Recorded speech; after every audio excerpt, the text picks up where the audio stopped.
Hi Dave, good to see you today. Just want to cover a few points to discuss in today's lesson.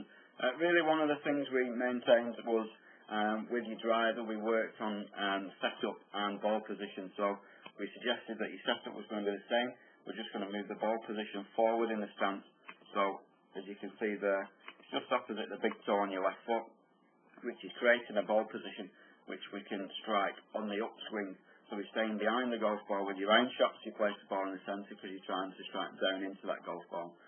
But with your driver, it's forward in the stance, it's on a high tee, so we're hitting it on the upswing, and also it gives the club face a little bit more time to square off during that swing, so we can hit it much straighter.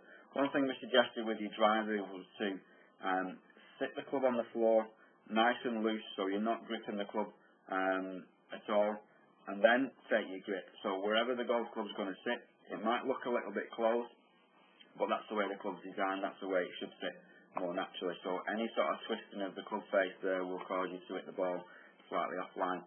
So let the club sit on the floor and then grip it. So when it's perfectly square, perfectly weighted for you to hit in a good shot. So that's relating to the setup position. When we looked at your swing a little bit closer, we had a look at the follow-through position and impact. So as we're coming into impact there, you deliver the club nicely from the inside. What we did say is that you need a little bit more rotation with your forearms, so your right hand's turning over the top of your left a little bit more, just to keep that ball a little bit straighter and possibly even drawing a touch.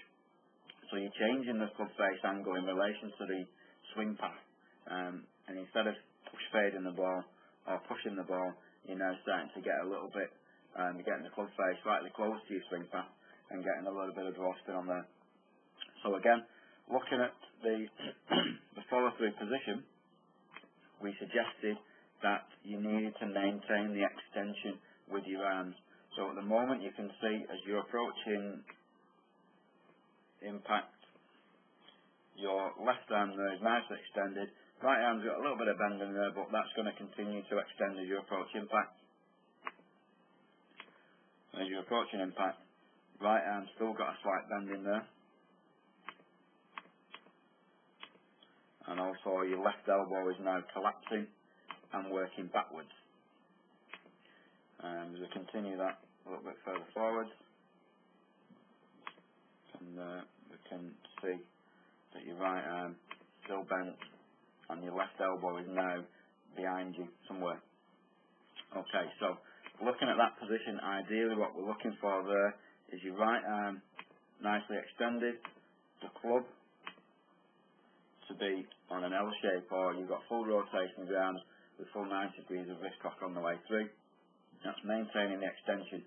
Obviously if your right arm's extended, your left arm isn't going to be kinking and moving backwards.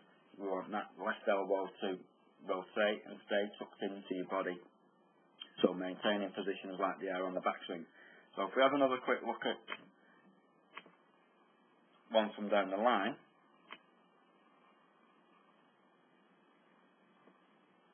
you can see as we're approaching impact there,